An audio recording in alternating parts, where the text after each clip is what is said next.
The M-V-Yoh was one of a set of tank designs created from the many innovative ideas of the Yoh Company. These vehicles came into being due to a series of conferences at Detroit Arsenal dubbed Operation ? These conferences attempted to foster greater interaction between civilian tank designers and the U.S. Army. It was the structure of the conferences which encouraged thinking outside the box that brought about the development of the Yoh tanks.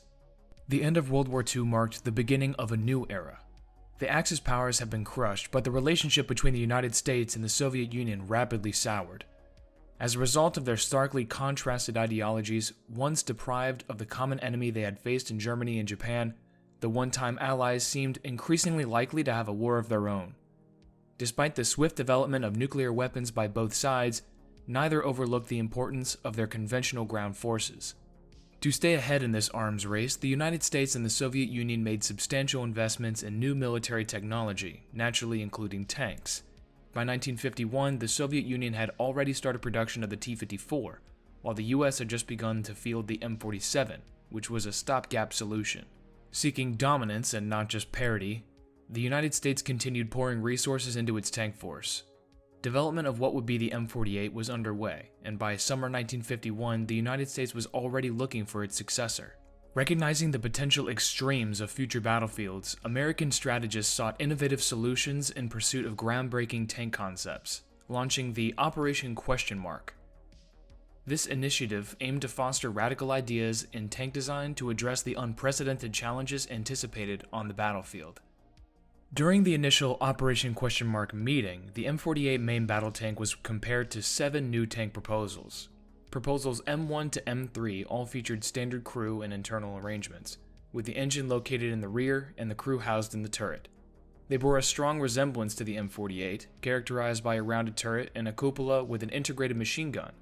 Proposals M4 and M5 both incorporated a rear-mounted turret, a driver position next to the engine, and a standard 3-man turret crew. The primary distinction between the M4 and M5 lay in their engines, the 717 horsepower AX 1100 and the 500 horsepower AOS 895 respectively. The last two proposals, M6 and M7, introduced the most radical ideas. Both featured oscillating turrets and included autoloaders for the main gun. All crew members were situated in the hull, and the engine was front-mounted. The key difference between these designs was the caliber of the main gun. The M6 had the T140 105mm weapon, while the M7 featured the 90mm T139. The turret was entirely remote-controlled by the crew in the turret basket. Despite their efforts to substantially improve the M48 Patton, all of these proposals fell short. Some exhibited minimal improvements, while others suffered from flaws fundamental to their design. The M4 and M5, for instance, had to limit the size of the driver's vision port to facilitate engine maintenance, while the M6 and M7 encountered issues with the proposed autoloader. Although none of the proposals from the first ? conference were accepted, the U.S. procurement recognized the benefit of providing military end users with the opportunity to assess various new designs, and designers with practical requirements for their concepts. To explore additional design concepts, another research and development program commenced in April 1952. Contracts were ultimately awarded to the Chrysler Corporation, Associated Engineers, and the Yoh Company. Yoh Company was originally named Duncan Tool Design. It specialized in engineering and was involved in an assortment of projects, including development work on electric transmissions, and contributed to creating the modern supermarket. However, the company was also involved with the U.S. military, and by 1938 they had shifted to defense production. Duncan Tool Design was renamed Yoh after Harold Yoh bought out other stakeholders, and it is under this name that they still exist today, although exclusively as a staffing company. Before 1952, the company had no experience with armored vehicles, but its engineers still ended up designing the Yoh tanks. On June 1, 1953, Yoh unveiled 7 unique medium tank designs and, with them, several new modules to incorporate into armored fighting vehicles. The first of these modules was an improved mantlet referred to by Yoh as the gun shield. The gun shield allowed for better balance and a better seal on the mantlet. All the weight of the gun was aft of the trunnion, which in turn helped balance the gun. The gun shield was also separated into 2 distinct sections, with one exposed on the outside while a second layer of armor formed an arc around the trunnion. Due to the second layer of armor, the mantlet always protected the inside of the tank from any projectiles. This seal also made it more convenient for defending against nuclear, biological, or chemical threats. The second add-on was something referred to as the ammunition grab. It was designed to assist the loader in lifting and moving heavy rounds. The device was designed to go on the off-hand of the loader and was operated by squeezing a ratchet trigger. The free hand was used to guide the shell, and when the grabber was not in use, it could be stowed in the turret roof. The grabber was operated with 3 controls: the release trigger, ratchet trigger, and the up and down control for the cable. The grabber contacted the shell with 3 pieces of padding. However, due to their small surface area coming into contact with the shell, the casings could readily have been deformed if the grabber applied too much pressure. Its curvature also meant that one grabber would not be interchangeable between different sized shells. The third module was an armored ready rack resembling modern ammunition blowout compartments. The device consisted of a rotating carousel inside a metal cylinder. The carousel could be rotated, and the shell containers themselves could pivot out for easy access by the loader. The entire metal cylinder had a chimney-like vent that would redirect ammunition fires.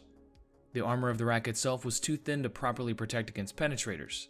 That said, it was only supposed to protect the ammunition from spalling. This also implies that the armor may not have been thick enough to protect the vehicle occupants from any explosions of the ammunition that may have occurred in the rack. The fourth and fifth modules were both ideas for autoloaders. For context, automatic loaders were not a new concept in the 1950s. One of the first mass-produced autoloading tanks was the AMX-13, which was developed in 1952.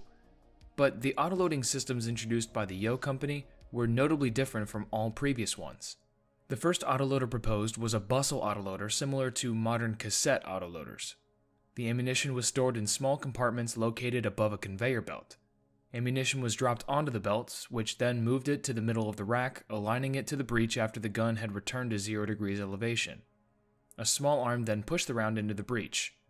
After the shell was fired and ejected, the arm reversed, discarding the casing, and was ready to repeat the cycle. There were several advantages to having such an autoloader. First, the tank now required less space inside the vehicle, freeing up more space for the remaining crew. This also gave the commander the ability to select rounds and bypass a wounded or deceased loader. On top of that, it freed up the loader for other roles, such as manning machine guns and assisting other crew members. The second autoloader proposed was a revolver drum style. Compared to the previous design, it allowed for a much higher rate of fire. The shell was rotated into place where a plunger then pushed the ammunition into the breech. The shell was fired and the recoil, plus pressurized gas, pushed the plunger back, putting the empty casing back in the revolver. Some of the benefits produced by this autoloader included freeing up the loader and consistent loading times. The wall of the autoloader could also protect the ammunition from spalling. However, this autoloader significantly increased the size of the gun, restricting the elevation and depression angles. The gun would also be heavier and thus harder to move. On top of that, the drawings don't seem to have taken recoil into account. The 2 autoloaders were depicted containing somewhere between 12 and 16 rounds. The sixth proposal was an auxiliary machine gun. The 7.62mm M1919 machine gun was integrated into the side of the turret by the loader's position. The reason for this was since the commander's machine gun was located on the right, the left side of the turret would not have received machine gun coverage. This machine gun had a 60-degree arc on either side, 15 degrees of depression, and 20 degrees of elevation. The gun shield was round and had the same thickness as the rest of the turret wall. The seventh idea was for horizontally mounted shock absorbers for the tank's road wheels. Mounting shock absorbers horizontally was nothing new. What is more interesting is the name selected for the scheme. The documents referred to it as shock absorbers for Christie suspension, even though it clearly was not a Christie-style suspension. Christie suspensions make use of large vertical springs as opposed to the horizontal ones used here. The last 2 modules proposed by Yoh were both emergency traction devices. The first was a track within a track. A thinner, narrower track was driven by the rear sprocket underneath the main tracks. There would also be a 2-layered sprocket so both tracks could be powered. The emergency track was looped around the last half of the track wheels, which provided enough stability for the tank to move in case of damage to the main track. The benefits of this system included the fact that it could be readily mounted to existing tanks. The crew could remain in the safety of the vehicle while still having some mobility. However, the system seems to have been predicated on the idea that mines would only impact the front of the suspension, as damage to the rear of the running gear would have put both the regular track and the reserve out of action. The second emergency traction device consisted of a pair of spiked walking feet. They were driven by an extended shaft from the sprockets. How this would be accomplished was not specified. This was very unconventional, so it provided unique benefits but also unique challenges. The benefits included traction while the sprocket was damaged and extra traction on rough and slippery terrain. However, the size of the legs, the extra weight they entailed, and doubts about their ability to cope with the weight of the entire medium tank make it unlikely that the system would have been implemented, much less worked. One of the Yoh tank proposals integrating some of these innovative modules was referred to as the M-V-Yoh, a design characterized by its radical features, including a narrow hull and an oscillating turret. The entire tank boasted well-angled features, providing exceptional ballistic protection. The driver and loader were situated in the hull, with the gunner and commander in the turret. The turret ring had a diameter of 53 inches or 134.6 centimeters. The estimated total weight of the vehicle was 40 tons or 36 1/3 metric tons. The oscillating turret was supported on trunnions mounted in yokes, allowing for easy removal for maintenance or shipping. While the specific size of the M-V-Yoh was not specified, it would have been about 225 inches or 5.72 meters long, excluding the gun, 130 inches or 3.3 meters tall, and 74.8 inches or 1.9 meters wide without tracks. The tracks themselves were each 28 3/4 inches or about 73 centimeters wide. The turret of the M-V-Yoh consisted of two parts, the lower collar and the upper body. Despite its extremely narrow design, which limited space for the gunner and commander, the designers managed to incorporate a rangefinder into the structure. The specific rangefinder was unspecified, but would presumably have been either an M12 or a T46 stereoscopic model. Additionally, the turret featured two cupolas towards the rear. The commander's cupola featured an integrated 50 caliber machine gun. While not explicitly detailed in the blueprints, an accompanying illustration depicted a radio placed behind the loader. In the M-V-Yoh, the driver occupied the front of the hull, with ammunition racks on both sides. Positioned behind the ammunition rack on the driver's right, and facing towards the rear, the loader had a second, wider ammunition rack behind him. The blueprints show two mysterious unmarked devices slightly behind the turret ring. The smaller box mounted on the roof of the hull was likely the ammunition grabber, while the larger box would serve as stowage for the machine gun ammunition. Drivers had the option to drive either head out or buttoned up, with vision in the latter case provided by periscopes. Additionally, the driver had access to two 30 caliber machine guns to his left and right. The loader's primary task was using the ammunition grabber to feed rounds from storage into the autoloader. The gunner was situated behind the breech on the left side of the turret, with the commander to his right. The turret was very narrow and so had no ammunition storage. The only other piece of equipment in the turret would have been the radio, positioned behind the gunner for easy access by the commander. One problem with this arrangement is the difficulty in reloading the coaxial machine guns, since the loader, who would normally have this duty, was located all the way in the hull. The turret crew would also be completely separated from the two men in the hull, as opposed to the more traditionally designed tanks, which had a unified fighting compartment. The M-V-Yoh was equipped with the rifled T-140E3 105mm gun with approximately 48 rounds on tow. This was the same gun that was mounted on the T-95 Super Heavy and various paper designs. Due to the lack of data and information about the M-V-Yoh, the exact elevation and depression angles are not known. But given that it had an oscillating turret, the tank would have probably had less than 20 degrees of elevation and between 8 to 12 degrees of gun depression. The gun's length, excluding the breech, was 24.3 feet or 7.43 meters. The T-140E3 could fire 5 different types of rounds: T-182, T-246, T-247, T-279, T-298, T-277, and T-79. The T-182 was the main shell for the T-140. It was an armor-piercing ballistic capped round which weighed 35 pounds or 15.8 kilograms and was offered in 4 variants: the T-182, T-182E1, E2, and E3. The T-182 was tested to have a muzzle velocity of around 3,500 feet per second, or about 1,066 meters per second, and a muzzle energy of 6,657,000 foot-pounds, or 9,025 kilojoules. It could pierce 3.5 inches, or about 90 millimeters, against rolled homogeneous steel angled at 60 degrees and at a distance of 2,000 yards. The T-279 was a high-velocity armor-piercing discarding sabot round which weighed 13.6 pounds, or about 6 kilograms, and had a 7.5 pound, or 3.5 kilogram tungsten core. The round flew at 5,100 feet per second, about 1,550 meters per second, which was a 50% speed increase over the T-184. The T-298 was a fin-stabilized high-explosive anti-tank round flying at 2,700 feet per second or about 823 meters per second. The gun also fired the T-246 27-pound high-explosive round, the T-247 smoke round, and a variety of training rounds, most of them weighing about 17.5 pounds or about 8 kilograms. As mentioned before, the tank would have also mounted 4 7.62mm machine guns, 2 in the hull for driver's use and 2 more mounted coaxially with the main gun. The commander also had the M2 12.7mm weapon in his cupola. The M-V-Yoh was powered by the Continental AOSI 1195-5, an air-cooled 8-cylinder diesel providing about 675 gross horsepower. This engine was not used in any designs outside of Operation Question Mark. Associated Engineers Inc. also used this engine in their tank proposal, but they boosted the power up to about 710. The M-V-Yoh utilized the XT500-1 transmission, which was unique to the vehicle, with the tank propelled through a rear sprocket. While the exact speed of the vehicle was not specified, it was estimated to range about 35 to 45 miles an hour, or about 56 to 72 kilometers an hour. Despite the robust engine, the small size of the hull raised concerns about fuel storage, potentially impacting the tank's range compared to other designs. To address this, an external fuel tank was apparent on the rear of the tank, strategically positioned to be shielded from incoming fire. The tracks were similar to those of the M48 Patton and had the stranded rubber padding. However, the reserve track is likely to have been fully rubber to keep its profile low.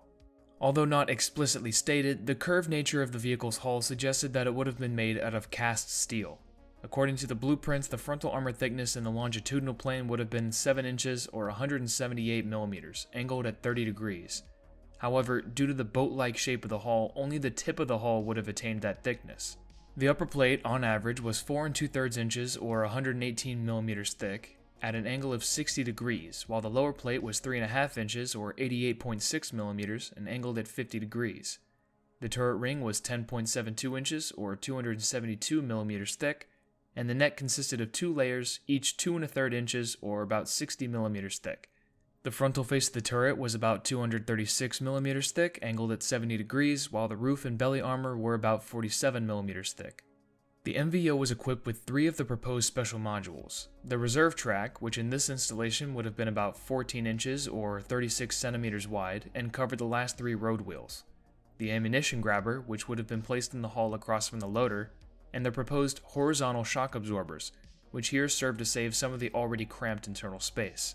The M-V-Yoh and its accompanying modules were ultimately rejected, as the tank failed to provide sufficient benefits compared to the M48. In point of fact, some of the design's supposed advantages may have turned out to be disadvantages. The reserve tracks would have required the front and rear road wheels to be different sizes, making them non-interchangeable and adding extraneous complication.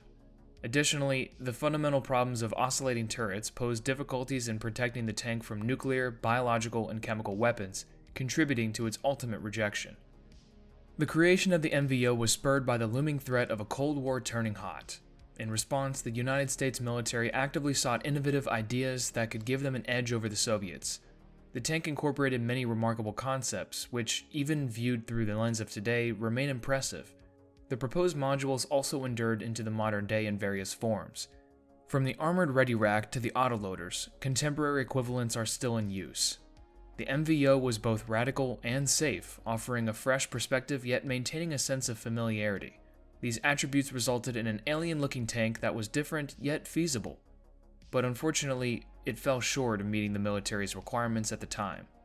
That concludes our video article on the M-V-Yoh. What do you think of this 50s tank concept and the zany ideas it brought to the table? Let us know in the comments. If you haven't already, please like the video so we'll know to make more like it, and subscribe to the channel so you can keep up to date on historic armored vehicles. If you like what we do here, consider supporting us on Patreon so we can keep bringing the history of armored warfare to the masses. We want to especially thank our medium and heavy tank Patreon supporters: Alex Harvey, Andrew Oberg, Dan Fitzpatrick, Dave Schuford, Gustavo Sanchez, Joe, Leslie Hulkauer, Owen M., Peter Bradbury, The Sasquatch, and Why Do You Care? Your generous contributions help fund our research, illustrations, and video production.